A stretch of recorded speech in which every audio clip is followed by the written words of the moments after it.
来乡亲啊，继续来看婚林地方法院甲婚林县新团篮球协会来举办着国民法官品德甲体能锻炼免费的篮球娱乐的营队，要学生来了解国民法官甲品德的重要性。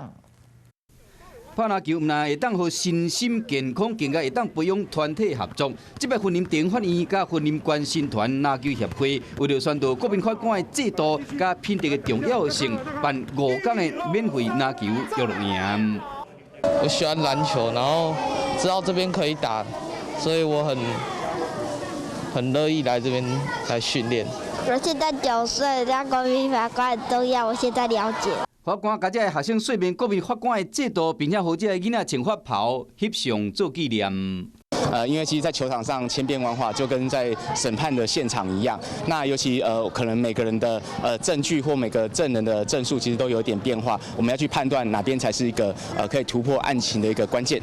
提供篮球好处，并且配合宣传活动，或者学生囡仔会当运动，佫会当了解国民法官的制度。 嗨，我是映彤，记得订阅华视的 YouTube 频道，并且要开启小铃铛哦，站起来！